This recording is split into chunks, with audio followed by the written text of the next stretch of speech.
Light. An electric filament lamp will transform electrical energy into light energy. As the electric current flows through the lamp filament, it becomes so hot that it begins to glow. All objects that produce light are called luminous sources. Filament lamps, electric heaters, burning flames, the sun and other stars are examples of luminous objects. Light travels in straight lines. Light can be investigated in the laboratory by using a ray box. The box contains a filament lamp and has a small slit at one end. Light leaves the slit and illuminates the screen. The edges of the slit are sharp. If dust is sprinkled into the light beam, its path to the screen is made visible. The beam has sharp edges, showing that light travels in straight lines. Another piece of evidence showing that light travels in straight lines is the formation of shadows. The small hole at the end of the ray box acts as a point source of light. The light beam spreads out to illuminate the screen. If an object is placed into the beam, it blocks out the light, preventing it from reaching the screen. The object casts a shadow, which again has sharp edges. The shadow can only form if light travels in straight lines. If light could bend around the object, there would be no shadows. Objects that do not allow light to pass through them are said to be opaque. Transparent objects allow light to pass through them. The pinhole camera. The pinhole camera is a simple camera that also provides evidence that light travels in straight lines. It consists of a rectangular box fitted at one end with a screen made of tracing paper. At the other end is a small pinhole. Light from all parts of the object travels through the pinhole and forms an image on the screen. The image appears upside down and it is sideways inverted. This can only be explained if light travels in straight lines. Light from the top of the object strikes the bottom of the image so that the image appears upside down. Light from the right side of the object forms the left side of the image so that the image appears sideways inverted. The speed of light. Light travels very quickly and much faster than sound. The observer is watching a man who is clay pigeon shooting. The observer sees the flash from the gun and the clay pigeon explode before he hears the gunshot. Light reached him before the sound from the gun being fired reached him. Thunder and lightning are formed when static electricity in rain clouds discharges to Earth. The speed of light is constant through a uniform material or medium. A uniform medium is one that has the same composition throughout. Light travels at a speed of 300,000 kilometers per second through the vacuum of space. This is so fast that although our sun is 150 million kilometers from Earth, light only takes about 8 minutes to reach us. When light passes through all other transparent materials, it slows down. For example, through glass, light slows to only 2/3 of its speed through a vacuum. As long as the material is uniform, the speed of light will be constant through it. Non-luminous objects. Most objects do not emit light. They are non-luminous, yet we can see them. This is because light from nearby luminous sources is reflected from these objects into our eyes. If the luminous source is removed, the objects cannot be seen. Our moon and all the planets of the solar system, together with their moons, are non-luminous objects. We can see them because light from the sun is reflected from their surface down to Earth. The amount of light they reflect is small, which explains why they are best seen at night when the sun has set. Reflection. When a ray of light strikes a shiny surface, it reflects off it. Alter the position of the ray box by using your mouse or interactive whiteboard to control the circular slider above. Observe the effect produced when the light reflects off the mirror. Incident and reflected rays. The ray striking the mirror is called the incident ray. The line drawn at right angles to the mirror at the point where the ray strikes the mirror is called the normal. It is the line which helps us to measure the angle. The ray leaving the mirror is called the reflected ray. Virtual images. A person looking into a plane mirror will see an image that appears to be behind the mirror. We call this type of image a virtual image. After reflection from the mirror, the rays of light from a point on the object diverge as they enter the eye. This gives the impression that the reflected rays have originated from a point on the image behind the mirror. The image appears as far behind the mirror as the object is in front of the mirror. Notice that for each ray, the angle of incidence, I, at the mirror equals the angle of reflection, R. Mirrors have shiny regular surfaces that form clear images of objects by reflection. They are used as vanity mirrors, rear-view mirrors in cars, and in periscopes to see over tall objects. Regular reflection. When rays of light strike a smooth surface, they are all reflected at the same angle. Many rays enter the eye and the surface appears shiny. The surface is regular and all the rays are reflected in the same direction. As each ray strikes the surface, the angle of reflection is equal to the angle of incidence. Diffuse reflection. Rough surfaces appear dull or matte. Light striking the surface is reflected in different directions so that fewer rays enter the eye. This is called diffuse reflection. Refraction. The animation above shows light striking a boundary between air and glass.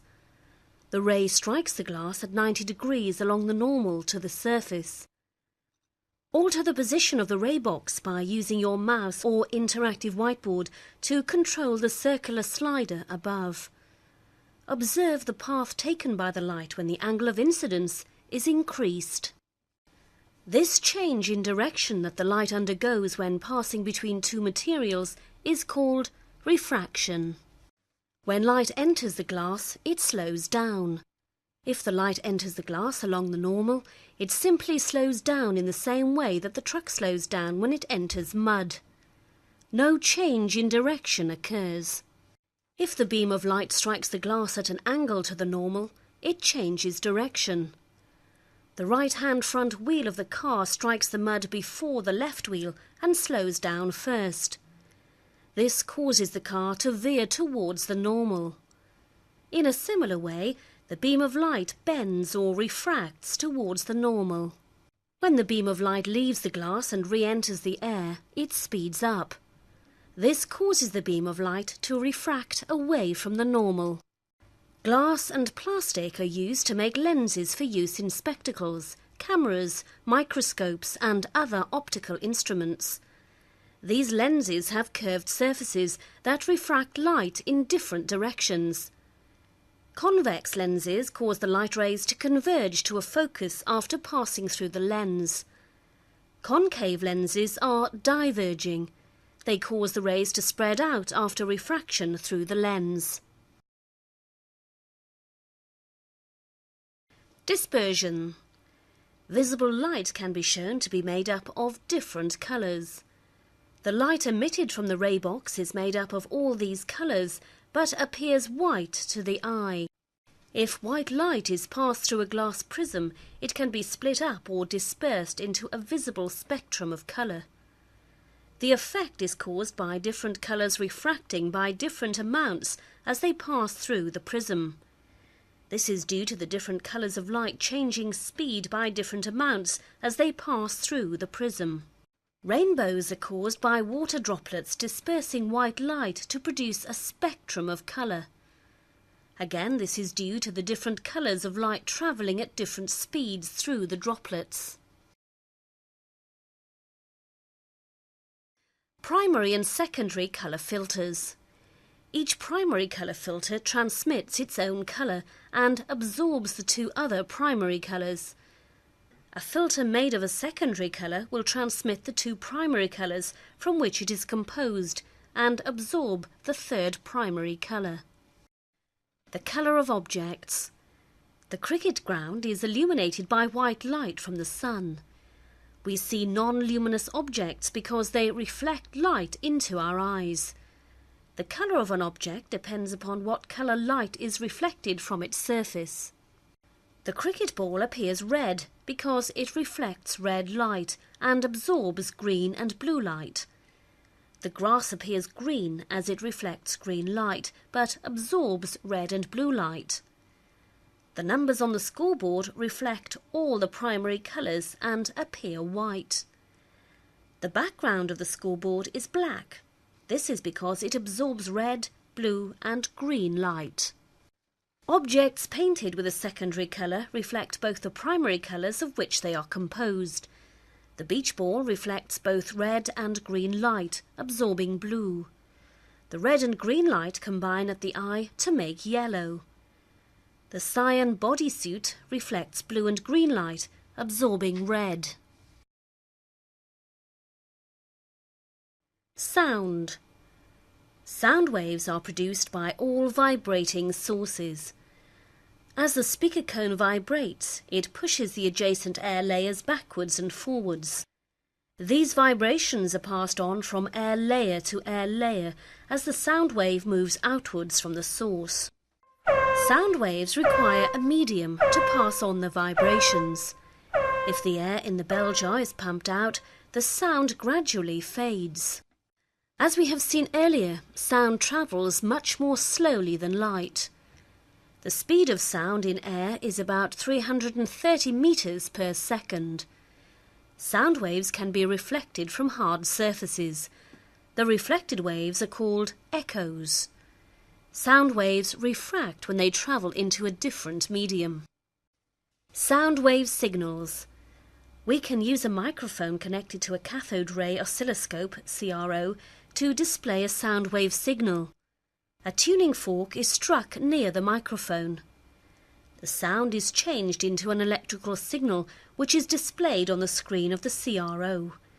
The system is made of 4 energy-changing devices. Each produces a signal that carries information. The ear. As the sound wave enters the ear, it causes the eardrum to vibrate. This in turn causes the bones in the middle ear to vibrate. These vibrations are transmitted to the cochlea and converted into electrical signals that are sent to the brain. Amplitude and loudness. The amplitude of the signal on the CRO is half the distance between a peak and trough. The amplitude is a measure of the loudness of the sound. If the tuning fork is struck more firmly, the sound produced is louder and the amplitude increases. The prongs of the fork vibrate through bigger distances, as do the air particles, as the sound wave passes. Pitch and frequency. The pitch of a sound wave depends on its frequency. The higher the pitch, the higher the frequency. The frequency of a sound wave is the number of vibrations made by the source in 1 second. We measure frequency in hertz. The frequency is also the number of complete waves produced each second. If a tuning fork of higher pitch or frequency is used, more waves are produced each second, and the number of waves seen on the CRO screen also increases. What is ultrasound? A normal human ear can hear sounds between 20 Hz and 20 kHz. Sound waves with frequencies greater than 20 kHz are called ultrasound. Some people cannot hear high-frequency sound, and the upper frequency limit tends to become lower as we get older. The frequency range of human hearing. The loudness of sound is measured in decibels, dB. The louder the sound, the higher its decibel level will be. Loud sounds can damage hearing. The extent of the damage depends upon the decibel level and the time of exposure. Prolonged exposure to levels greater than 80 decibels can cause permanent hearing loss. Exposure to sound. Short-term exposure to loud sounds, such as a rock band, can result in temporary hearing problems. This can appear as ringing in the ears and an inability to hear quiet sounds. Long-term exposure to loud noise reduces the efficiency of hearing, so that sounds appear quieter and some sounds cannot be heard at all. Conversations are difficult to hear. Noise also can produce ringing, buzzing or rumbling in the ears. This is called tinnitus. To listen to an audio extract from the Health and Safety Executive, click on the red button. Health and safety. Noise can have serious health and safety issues. Loud noises in industry can result in permanent hearing loss. It is now a government requirement that all employees working in noisy environments wear ear protectors. The noise produced by machinery can also be reduced by lubricating moving parts and mounting machines on rubber feet to prevent vibration. Offices have insulation to prevent noise from penetrating through the walls.